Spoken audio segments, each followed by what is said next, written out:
بسم اللہ الرحمن الرحیم، السلام علیکم ورحمۃ اللہ وبرکاتہ۔ ناظرین، اللہ الحق ہے اور پاکستان سرخرو ہو گیا ہے۔ وہ خبریں، وہ ڈاکیومنٹریز، وہ رپورٹس، وہ پیپرز جو چھپا لیے گئے تھے اور پاکستان پہ الزام لگایا جاتا ہے۔ بھارت آج بھی پاکستان پہ الزام لگاتا ہے کہ ایبٹ آباد سے کون برآمد ہوا تھا، کس کے خلاف آپریشن ہوا تھا۔ وہ بندہ پاکستان ملٹری کی حفاظت میں تھا، پاکستان کی ملٹری اس کو پروٹیکٹ کر رہی تھی، ہماری کیئر میں تھا وہ بندہ۔ جی ہاں، میں بن لادن کی بات کر رہا ہوں۔ ناظرین، امریکن صحافی نے وال سٹریٹ جرنل میں ایک آرٹیکل لکھا ہے۔ یہ صحافی کون ہے، پہلے میں آپ کو تھوڑا سا تعارف کروا دوں تاکہ آپ کو پتا چلے کہ یہ کتنی کریڈیبل بات ہے۔ یہ ناظرین پیٹر برگن نامی صحافی 1997 میں پہلا ایڈ انٹرویو کرتا ہے بن لادن کا۔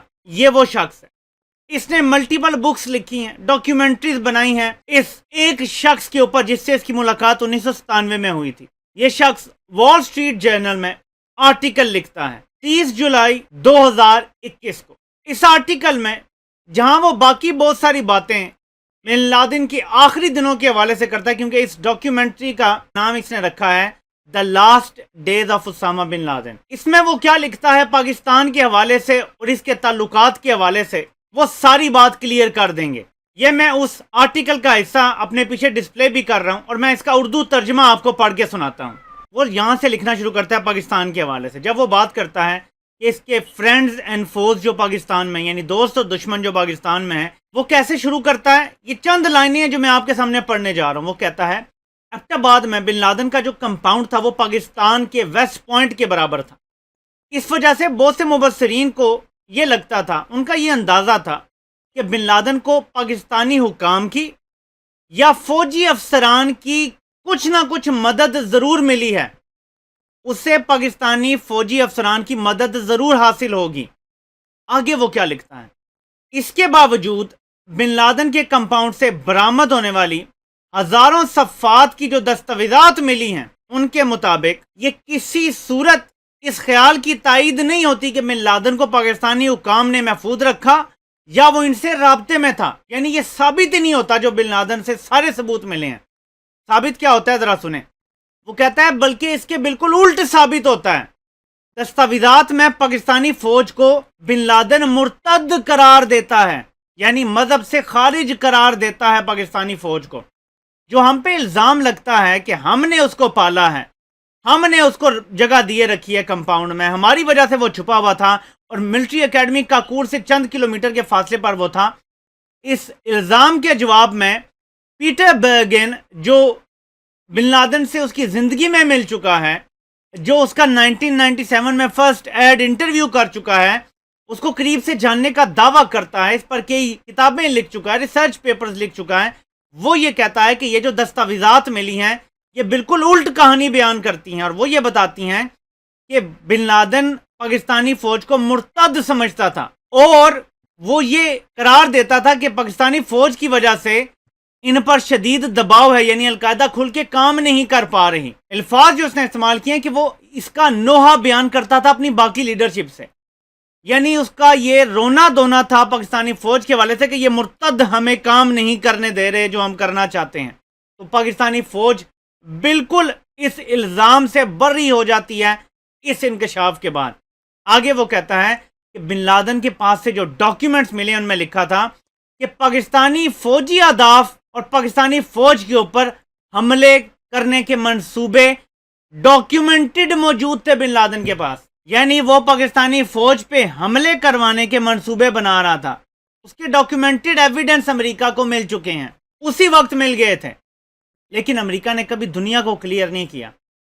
لیکن آپ کو ایک اور وجہ پتا ہے کہ کیونکہ ہماری سیکیورٹی ایجنسی کو بھی پتا ہے اور CIA کو بھی پتا ہے، تو کبھی بھی امریکہ نے اس پہ ہماری اس طرح باز پرس نہیں کیا۔ آپ امیجن کر سکتے ہیں کہ یہاں پہ اتنا بڑا دہشت گرد تو کالڈ امریکہ کے ہم نے مار دیا آپریشن کر کے، اور پاکستان پہ کوئی پابندی نہ لگے، پاکستان پہ کوئی بڑا الزام نہ لگے، بلکہ الٹا ان کا صدر KG کہ میں جب فون کر رہا تھا زرداری کو تو میں بڑا پریشان تھا کہ پتہ نہیں زرداری کیا بولے گا، اور زرداری نے کہا نہیں کوئی مسئلہ نہیں ہے، میں تو بڑا خوش ہوں، یہ آپ نے بڑا اچھا کام کیا ہے۔ یہاں سے پتا چلتا ہے کہ پاکستانی فوج بالکل بری الذمہ ہے اس الزام سے۔ اب میں یہاں پہ ایک اور چیز لانا چاہتا ہوں۔ اس کے بعد وہ کہتا ہے کہ القاعدہ نے 2010 میں پاکستانی طالبان کے ساتھ رابطہ کر کے پاکستان کی حکومت کو یہ پیغام پہنچایا تھا کہ آپ ہمارے ساتھ مذاکرات کر لیں. یہاں لفظ حکومت استعمال کیا گیا ہے، فوج استعمال نہیں کیا گیا. یعنی ڈائریکٹلی یا انڈائریکٹلی پاکستان کی حکومت سے رابطہ کیا گیا تھا. آپ کی یاد دہانی کرواتا چلوں کہ آپ کو یاد ہوگا کہ پنجاب میں شہباز شریف نے بیان دیا تھا کہ آپ پلیز پنجاب میں حملے مت کریں. تحریک طالبان پاکستان کو شہباز شریف نے باقاعدہ یہ کہا تھا. اور اسی طرح سے ظاہر ہے کہ زرداری حکومت تھی تو ان کے بھی کوئی رابطے ہوں گے، فضل الرحمان کے ذریعے ہوں گے، کیونکہ وہ ہر حکومت میں آپ کو پتہ ہے کہ ہوتے ہیں. تو شاید فضل الرحمان کے ذریعے پہلے القاعدہ نے ٹی ٹی پی سے رابطہ کیا، ٹی ٹی پی نے فضل الرحمان کے ذریعے گیلانی یا زرداری تک بات پہنچائی اور مذاکرات کی دعوت دی. کہ آگے وہ لکھتا ہے کہ یہ مذاکرات بغیر کسی نتیجے کے ختم ہو گئے تھے. اگر پاک فوج اسے پال رہی ہوتی اور جو حامد میر جیسے لوگ الزام لگاتے رہے، ہمارے خونی لبرلز الزام لگاتے رہے کہ جو تحریک طالبان پاکستان ہے یہ پاک فوج اس کو پال رہی ہے. پی ٹی ایم والے آج بھی یہ الزام لگاتے ہیں، یہاں تک الزام لگاتے ہیں کہ اے پی ایس کا سانحہ پاک فوج نے ہی کروایا تھا. یہ الزام لگاتے ہیں. یہاں سے پتہ چلتا ہے مذاکرات کی دعوت دی گئی القاعدہ کی طرف سے، ٹی ٹی پی کی طرف سے بھی، لیکن اس دوران حالانکہ ہماری سول قیادت گومگو کا شکار تھی. لیکن آپ کو پتہ ہے کہ جنرل کیانی کی قیادت میں پہلے سوات آپریشن ہوا اور اس کے بعد مسلسل آپریشن چلتے رہے. راہ راست ہوا، پھر اس کے بعد ضرب عضب ہوا، رد الفساد ہوا، اور یہ آپریشن چلتے چلے جا رہے ہیں. اس کا مطلب یہ ہے کہ پاکستان ملٹری کبھی بھی دہشت گردوں کو سپورٹ نہیں کرتی رہی. 90 کی دہائی میں ہماری جو اسٹریٹجک ڈیپتھ کی پالیسی تھی، جس کا وزیر اعظم نے اظہار بھی کیا ریسنٹلی افغانستان کے جو صحافی ہیں ان سے ملاقات میں، اس کی وجہ بھی یہ بتائی تھی کہ بھارت کا انفلوئنس کیونکہ افغانستان میں بہت زیادہ تھا، پاکستان نہیں چاہتا تھا کہ بھارت کی مرضی کی حکومت وہاں آ جائے. تب ہم یہ پالیسی ضرور رکھتے تھے 90 کی دہائی میں. اب وہ پالیسی بھی نہیں ہے. تو پاکستان کی فوج پوری طرح سے سرخرو ہو گئی ہے 10 سال کے الزامات کے بعد. اب میں صرف ایک بات یہاں کرنا چاہوں گا. یہ تو ایک انڈیپینڈنٹ صحافی ہے نا جس نے کہہ دیا، یہ کوئی آئی ایس آئی کا بندہ تو نہیں ہے، آئی ایس آئی کے لیے تو کام نہیں کر رہا. اب پاکستان کے خونی لبرلز کو معافی مانگنی چاہیے اپنی فوج سے. اور یہ جو 10 سال سے پروپیگنڈا کر رہے ہیں، یہ جو حسین حقانی جیسے لوگ امریکہ بیٹھ کے پروپیگنڈا کر رہے ہیں، ان کو شرم آنی چاہیے. اور جو ان کے ہم خیال پاکستان میں بیٹھے ہوئے ہیں، جو اب بھی کہتے ہیں جی کہ یہ بڑا اچھا کام کر رہے ہیں، یہ پاکستانی فوج کو اس کو آئینہ دکھاتے ہیں، پاکستانی فوج کی غلط پالیسیوں کو تنقید کا نشانہ بناتے ہیں، یہ پاکستان کی جڑوں کو کاٹ رہے ہیں.